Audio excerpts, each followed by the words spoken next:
I can see through that tree. There's bad guys over there. I can see you. Remember when you knew for sure that Superman had X-ray vision? He could look through anything, even steel, to see what was behind it. You wanted to do that too, but of course, that was only the business of superheroes.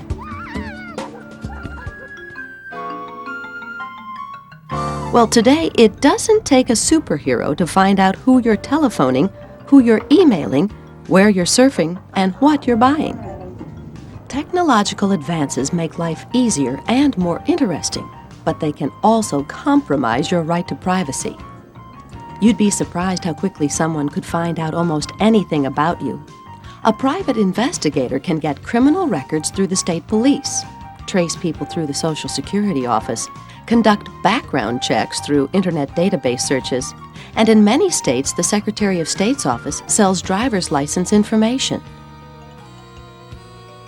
Many of the same tracking methods and internet searches are available to anyone who is willing to pay for the information.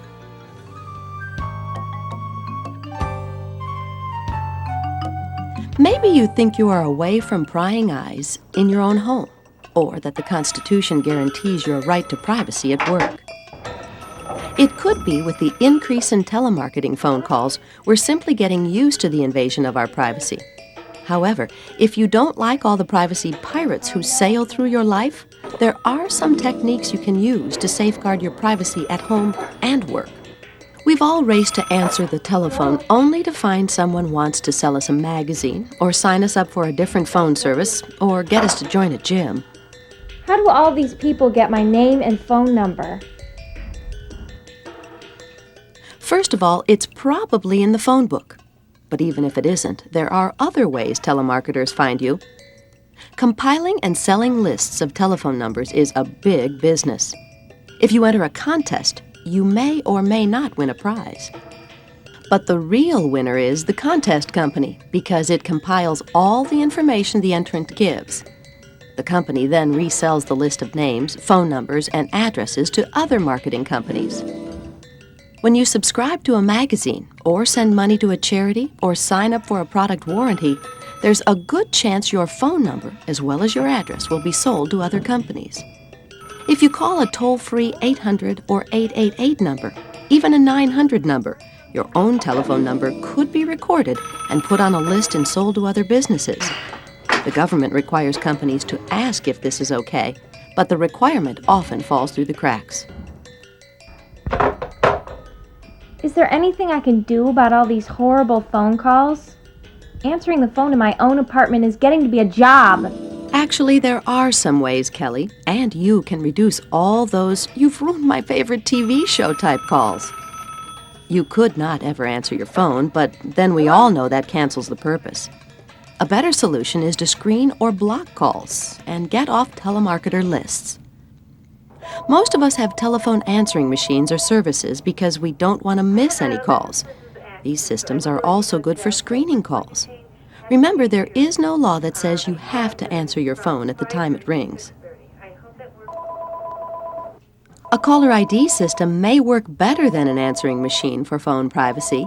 Instead of waiting until the call is received to find out who's calling, an ID readout shows the incoming number as it's ringing.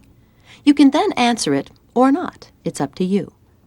When a telemarketer is calling, the readout will generally say something such as unavailable or private. Telephone companies offer even more features to help you maintain privacy. You may be able to use the block feature to keep certain numbers from getting through. Legally, you have a right to tell telemarketers not to call you again. I understand what you're saying, but I'm not interested in your product, and I want my name taken off your list. Right now.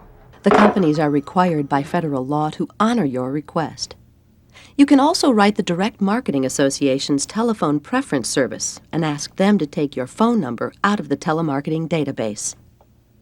If you do talk to a phone salesperson, be careful about giving out personal information such as your Social Security number, your checking account number, your children's names and ages, and credit card number.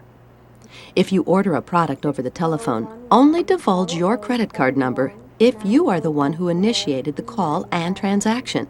This advice is also true for using your credit card to buy items over the internet. Be very sure you know the site you are dealing with and that your purchase is confidential and secure. It's doubtful that a super sleuth is parked outside your house waiting for you to get on the phone so they can tap into your conversation. Most of us just aren't that important.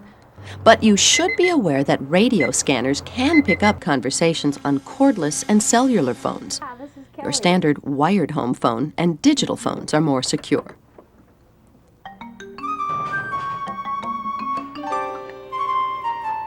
Those same companies that try to sell you products and services over the phone may also flood your mailbox. Who wants to wade through all the junk mail? Will doesn't.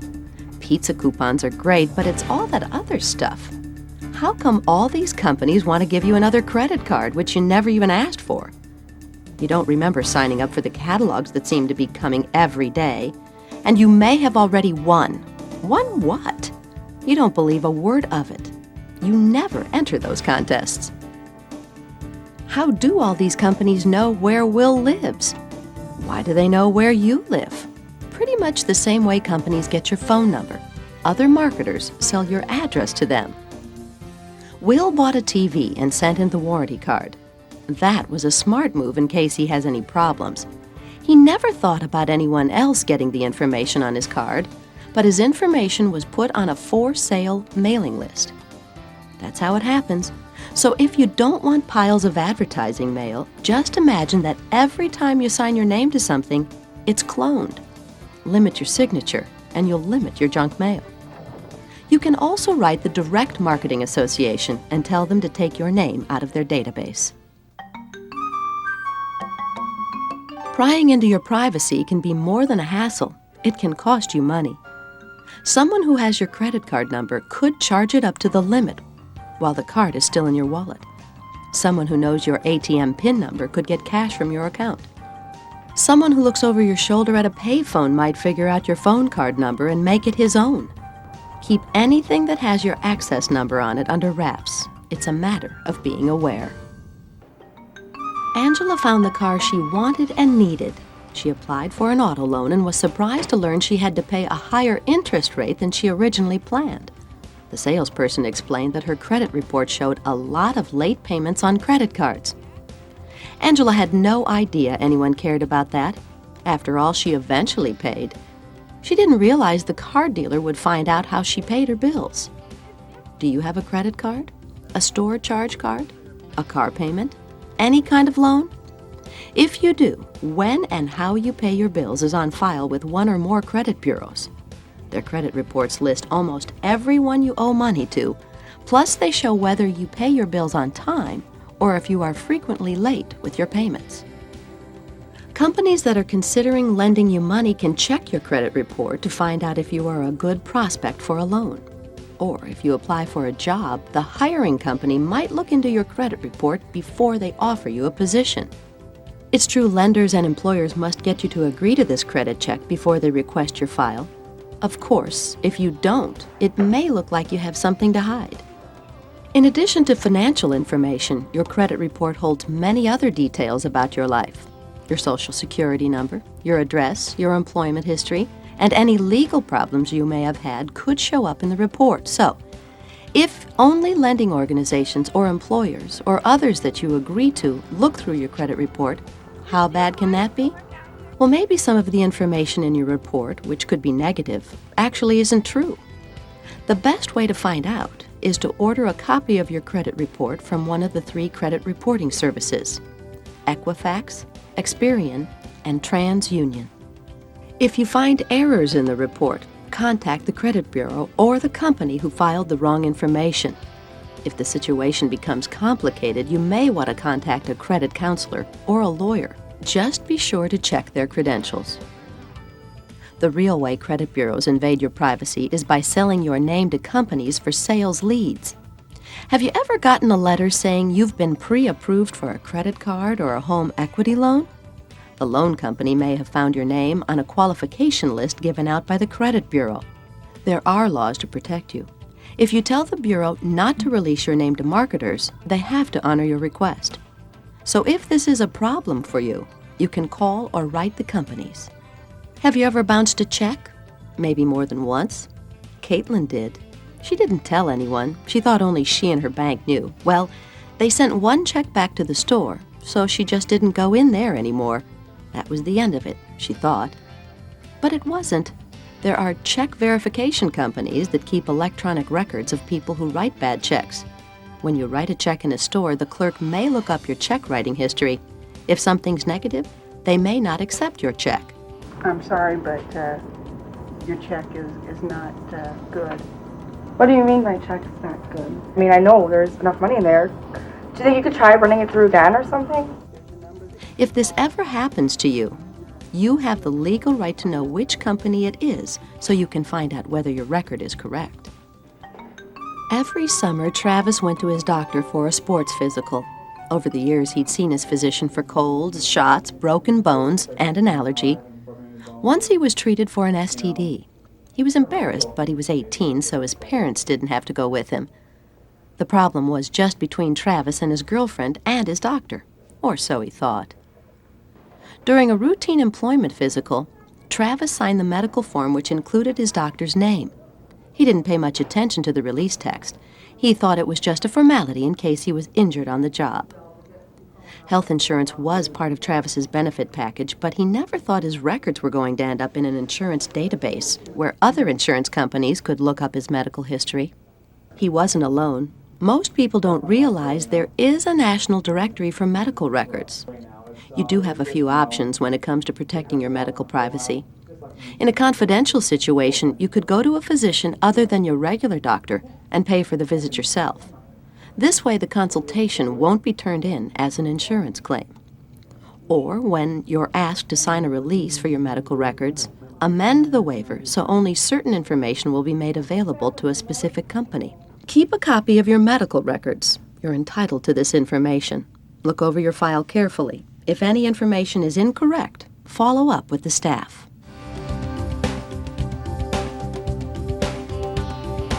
We've looked at some ways to safeguard your personal data, but what happens at work? Does your right to privacy follow you to your job? Not necessarily. Courts have upheld cases in which employers monitored their employees. The court ruled that the companies have the right to protect their facilities from theft, violence, and sexual harassment claims. The best advice to a company wanting to stay on the right side of the privacy laws is to clearly state their policy in the employee handbook. The best advice to employees is to read the company handbook. And if there isn't one, assume that your actions could be monitored. That way, there will be no embarrassing surprises. It's like playing a sport or soccer. All the kids are playing soccer or basketball or baseball, all genders, and there's a rule book and everybody follows the rules. When you go to work, there's a rule book and everybody follows the rules. So there's a discipline procedure. You can get fired at some point. Checking up can start before the job candidate is officially employed. Michael applied for a job at a large insurance company. He had experience at another insurer and felt he had a good chance to get on board with the new organization. He'd updated his resume and had a great interview with the company's hiring representative. He was scheduled for a second interview with the head of the underwriting department. The interview was canceled, and Michael was no longer in the running for a job anywhere in the company. What happened? Michael signed a release agreeing that the company could do a background check on him. He didn't have any kind of criminal record, so he didn't pay much attention to what he thought was just a formality. That was his second mistake. His first mistake was stretching the truth about his college record. Michael hadn't exactly graduated. He was 4 hours short. He figured it was just a technicality. The insurance company didn't see it the same way. Their background check revealed the truth. They might have hired Michael even though he hadn't actually graduated.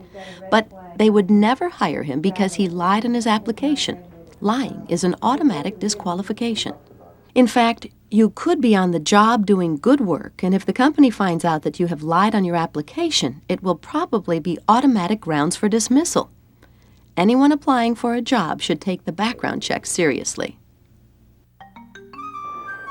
Kim and Tyler met shortly after Tyler was hired as a computer analyst at a software company. They started dating within a few weeks. After a couple of months, most of their co-workers knew about the romance. They made a pact that their relationship wouldn't affect their jobs. Good afternoon. Could you guys have a seat for a moment, please? Kim and Tyler were shocked when they were called into the vice president's office. He said the relationship was making their co-workers very uncomfortable. He then brought out a videotape of the couple kissing, hugging, and doing a little bit more than that. Kim and Tyler were furious. How dare they videotape them? They were ready to sue for invasion of privacy. The vice president said the footage turned up on their routine security cameras and was not aimed specifically at them. They happened to be in the wrong place at the wrong time. The tape backed up other employees' complaints that Kim and Tyler's constant physical contact was causing an uncomfortable work environment. Kim and Tyler still wanted to sue. Kim said she wasn't Tyler's boss, and it was consensual, so it wasn't sexual harassment. I'm not his boss. I'm not harassing him. The vice president explained the two of them were often behind closed doors when other employees needed to contact them, so their relationship was interrupting the normal workflow. That wasn't necessarily sexual harassment, but their strong physical demonstrations were intimidating to others, and that could be considered sexual harassment because the couple was creating a hostile work environment. Kim and Tyler cooled outward expressions of their relationship while they were at work. In the meantime, they both went job hunting, and after 3 months, they had new positions, but in separate companies. Brooke knew her company monitored phone calls only in the customer service area, which was in a completely different building. So she was surprised when her supervisor wanted to talk to her about her phone calls. Her supervisor pulled out a printout of all of Brooke's phone calls for the last 4 months.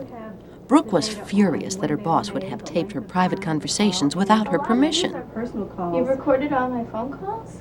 It turns out her calls hadn't been monitored or recorded, but the company kept logs of all their employees' calls. Her record had been flagged because of the large amount of calls and the length of many of them. There was also documentation that Brooke had been in the building on the weekends and had made many half-hour, out-of-state calls. Brooke said she knew the company had an 800 number and she was doing extra work on the weekends, so she didn't feel she was doing anything wrong. Her supervisor didn't see it the same way. Brooke wasn't fired, but she was warned that if her private use of the company phones wasn't stopped immediately, she could be terminated. Brooke eventually took the warning seriously and stopped making personal calls. When she needed to make an outside call, she used her own cell phone, so her call wouldn't be noted in the company phone records. Work environments have control systems, and information systems have logs like telephones, and employers have a right to check those logs. And at some point, it's going to catch up with you. Most employees think email is fantastic. Memos and reports can fly around the company without wasting valuable time on the telephone or in endless meetings. And another reason many people like email is they can send their friends, both in and out of the company, great jokes. However, this non-business use of email is exactly what management doesn't like about email. Sam found some hilarious material about dumb bosses. He knew his friends on his group list would get a good laugh, so he immediately forwarded it on. There was a slight technical glitch, and Sam accidentally sent the joke to everyone in his department. Plus, it went to the people in computer systems service area. Could I have a word with you, please? Sam didn't realize what happened until he was called into a meeting with his boss. Oops. It was a grim reality check about the personal use of company email. Would like to discuss this email I just received from you, which looks like it went to pretty much everybody in the company. Would you mind taking a look at that? Company managers are concerned about email for 4 reasons. First, every minute employees spend on non-work-related email is time they aren't working. That alone cuts productivity, which can eventually hurt profits. Another reason email abuse concerns businesses is the threat of a sexual harassment complaint.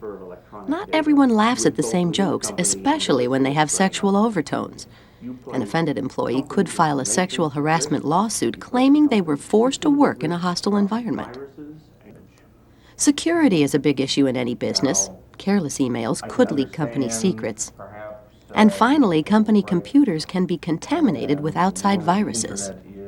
Management discovered what Sam was doing because he sent the email to so many people.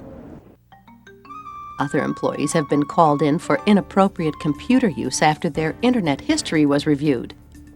Jessica didn't have a computer at home, So anything she wanted to know about, she looked up at work. She and the other employees in the Employee Education Unit used the internet to do research. It was authorized and expected. What was not authorized was Jessica's personal use of the internet. She checked out prices for clothes and cars and other products she wanted to buy. She downloaded free software. She even checked out porn sites that a friend told her about, just out of curiosity, of course. She didn't think her company would care or know, but just to be on the safe side, Jessica erased her site history every day. She was operating under a common misconception that if you erase your use, no one can follow your trail. Well, the network administrator followed her trail in a routine security check. Jessica wasn't terminated on the spot, although workers have been, especially when it was discovered they were accessing X-rated sites on company time and equipment. What alarms companies about unregulated internet use are the same concerns that email misuse brings: loss of productivity and profits, breach of security, and the threat of computer viruses. In addition, employees who surf the internet may violate copyright laws by downloading certain materials. The company would be responsible for any infringement.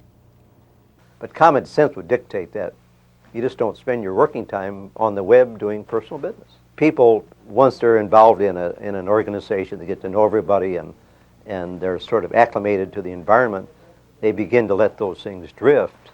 And unless someone comes up and says, hey, look, you can't be doing that on company time, it drifts further and further, then it all has to be brought back and say, oh, you've got to stop and go back to square one again and start over again. Drug use was widespread in the company where Martina worked. When one employee was confronted, he became upset and uncooperative. Security measures were increased. The company couldn't seem to get to the bottom of the problem, so they began searching desks and lockers. They wanted to give drug tests, but that wasn't in their company policy, and they were worried about legal problems. However, it stated in the employee handbook that all property on the premises was considered company-owned and could be searched at any time.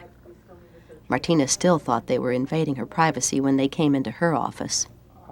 She didn't have any drugs, but she had some very personal photos of herself and some very personal letters. You're not even allowed to do this. This is not company policy at all. I was never told about this. It's in the handbook. Martina complained that her constitutional rights were being violated because they didn't have a search warrant. Martina called a lawyer, but when he learned that a search policy was outlined in the company handbook, he felt she might not have a case. In the end, Martina went along with the search and was mostly just embarrassed. The law is pretty straightforward. The company has the right to search anything that you had because they own it. They own the desks, they own the files, they own the cabinets, they own everything.